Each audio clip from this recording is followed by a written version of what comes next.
For more on the situation in Iran, joining us now to discuss is Emel Akan, senior White House correspondent for the Epoch Times, and we have Masih Ariani, reporter for the Epoch Times Persian Edition. So to start off, I want to have a conversation about President Trump here and his message to Iranians on day one of the operation. I brought a clip here with me. Let's just take a look at that quickly. Finally, to the great, proud people of Iran, I say tonight that the hour of your freedom is at hand. Stay sheltered. Don't leave your home.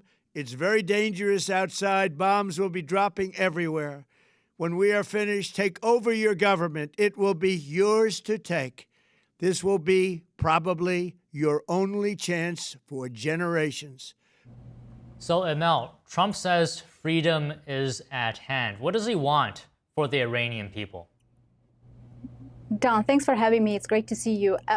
President Trump made it very clear that the government, the U.S. government, is providing the opportunity for people of Iran to take back their government. He's not going to be, doing it himself. He's not going to put. It's not. They made it very clear that it's not the U.S. job or the president's job to select the leader, the next leader. But he said that in two messages that he made in a video, he directly spoke with Iranian people and told them to seize the moment and take back their country, take back their government. It's really unclear at the moment how the U.S. will help. He also said that America will be with you. And he said that he will be there to help, but it's not very clear how the U.S. will be involved. And just recently, we heard from the president saying that they are looking at other options to help Iranians, but it's not going to be happening soon. He also made it clear that the operation will escalate,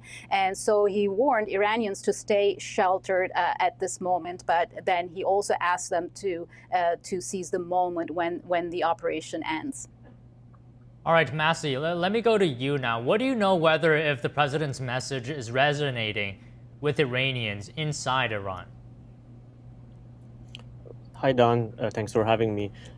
Yes, it does resonate with the majority of people because especially after the regime killed over 30,000 of protesters back in January in a very short time, the country was in a shock, but at the same time, the majority realized that they may not be able to move forward with this protest on their own, and they need an intervention and foreign countries' aids in order to tip the balance toward themselves.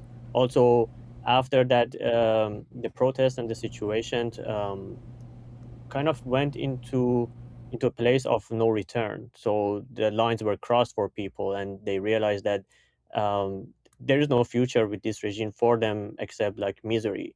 So, and that's why both from inside and not just inside of Iran, also the Iranian diaspora outside of Iran, they're all been chanting and asking U.S. and other Western countries to help them because there seems to be no other way possible for them to move forward. So, Emel, can you talk to us about if there's any systems in place to ensure that the mechanisms of the current regime doesn't translate over or carry over to the next regime or government? It's not clear at the moment because understandably, the president doesn't want to work with this regime. It's not like Venezuela, where you have the existing regime working at least for the short term friendly with the president and his team, and he sees Venezuela as a template. But I think he also understands the reality of Iran, and he doesn't want to work with a regime that is a terrorist. He calls a terrorist government, and so he doesn't want to be dealing with them. Is there a mechanism? He always says that I have a plan, but I'm not going to be, talking about this publicly. So he does believe that he has a plan, and he knows that what he wants to do. At least that's what he is communicating to the press. But I think for the moment, we still do not know how he will be involved, how the administration will be involved when it comes to helping Iranian people. So just quickly, Emel, do we know right now so far who is wanted as the next leader of Iran? Just very quickly. That's a great question. He's also wondering who's going to be the next leader. He knows that he expresses that 49 leaders have been killed. And he is also surprised by the pace of the operation. He praises that the U.S. and Israeli strikes were ahead of the schedule, because he was told that the operation might take 4 weeks to take out all these leadership. But he's impressed that they have been, killed in the first hour. And so that's what he's saying. But the next who is going to be leading is a question mark. And he is also saying that there's like this unemployment line, and there are not many people who can be trusted to take over that. It seems like the Iranians are scrambling to refill the ranks of the regime, but it's not easy, and the president sees that as a weakness. Okay, so Masih, same question to you. Emel says it's a question mark about who's the next leader. What do we know about what Iranians would want as a new leader and government? So now the majority of people and Iranian are now united behind the Crown Prince Reza Pahlavi, and he also promised that he will have the power. He has the power, and there is the capability for him to lead the country into a transitional state where the country, after the fall of this regime, he can lead the country to make sure that the stability, there is no chaos, and that the transitional process goes smoothly until to get to a point of a free democratic election. And that's what people want, and that's what he has been saying that will be the process after the fall of this regime. So to just maintaining the country after the collapse, and keeping the order and the essential services, everything that people need for how many months needed, up to 1 year even, and then have the free election and the referendum, so that people can choose the type of regime and the system that they want, whether it's monarchy, kingdom, republic. That's really up to the people.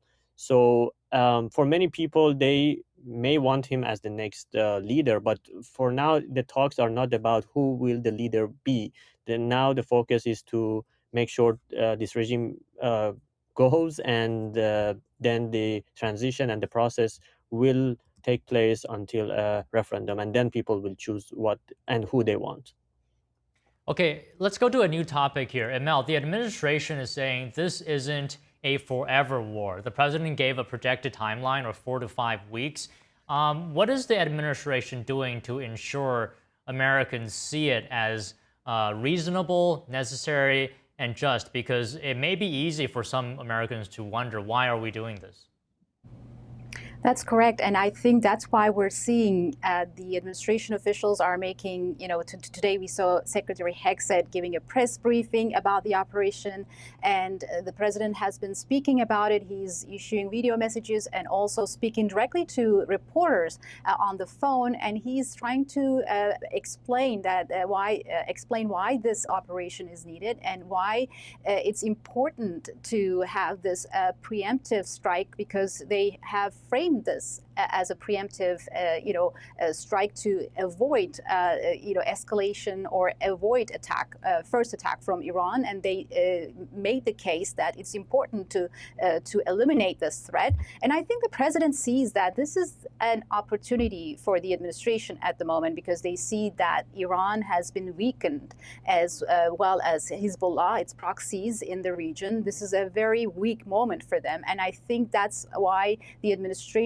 is feeling that this is the right moment to do this, and they want to basically build an Iran, not build, but maybe form a government, or help form a government that is friendly in the region, to bring a peace in the region. That's what they have been saying so far. So Masih, I think it would be helpful if you could just talk to us about the Iranian regime here. Talk to us about what life was like for the Iranian people before and after the current Iranian regime took over. That's a good question. Well, before this regime, there was this Pahlavi kingdom, which was the father of the current crown prince. So the king was Mohammad Reza Pahlavi. And during that time, Iran was a well-respected country in the international community, free trades with West, East, and the economy was way more prosperous than now.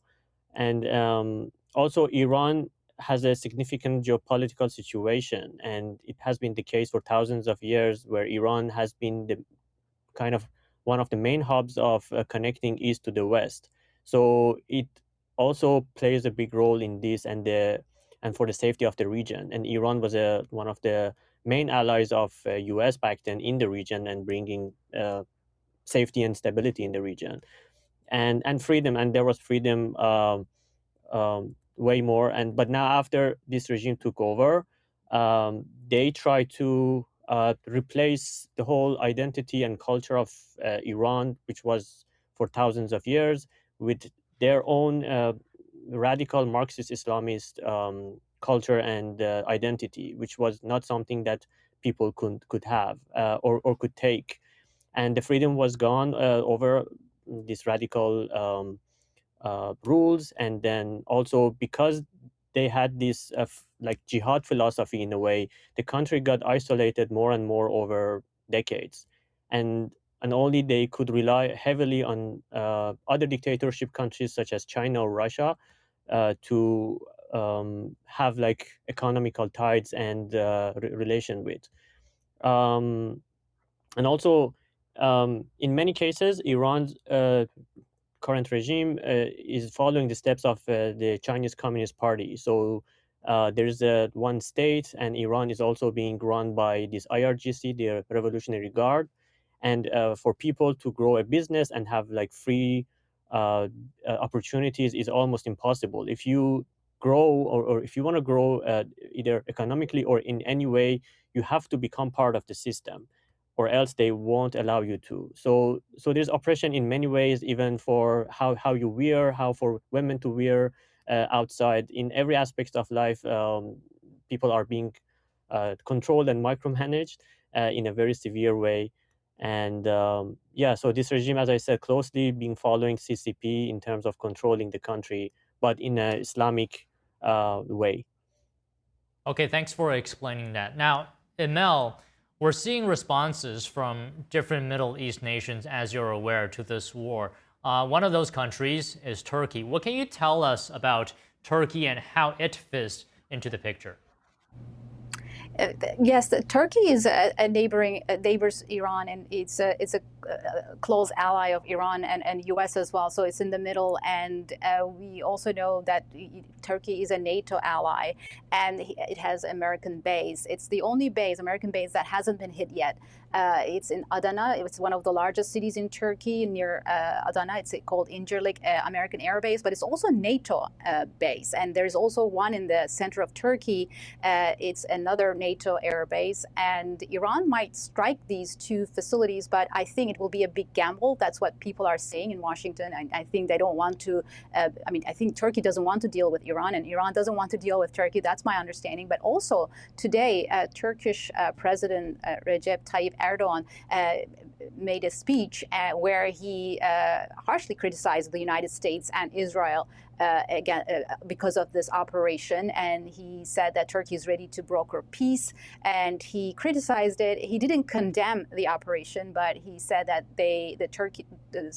Turkey has been neighboring Iran for 400 years, and we have close ties, and so we don't want to be in a war with Iran. So that's what the message was, and I think at this stage everyone is looking at Turkey and how Turkey will respond if it's hit. And I think at this moment I don't see that as happening. But it's interesting that it's the only American ally at the region which has American base hasn't been hit yet.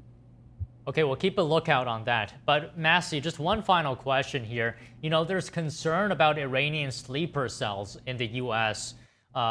With FBI Director Kash Patel telling counterterrorism and intelligence teams to be on high alert. Just explain for us, finally, how does Iran's sleeper cell strategy work? Well, I think in this aspect, also Iran follows the Chinese Communist Party's footstep. So, for example, on the let's say, peaceful side, CCP has the United Front to try to lobby with the politicians, and Iran also implemented something called NAYAK, which was a group of like a think tankers of the people related to the regime to have influence in the US and to the politicians. But that's not just the one thing. At the same time, they are recruiting agents, usually from other nationalities, so that the tie to the Iran's regime would not be so obvious. And then they hire them like through the Iran's consulate or other centers that they might have in foreign countries to do the operations or their dirty work, let's say, that they want to have in other countries. So for example, in Canada, there are so many, allegedly, of course, it cannot be confirmed, so many agents of the IRGC inside of Canada, and especially because it's close to USA, and they just train them and just have them for when it's needed to, if they can, they do some operation inside foreign lands. Okay, let's leave it there for today. Thank you both for shedding some light on this situation. Pleasure speaking with both of you, Emel and Masih. Thank you. Thank you. Thanks for having me.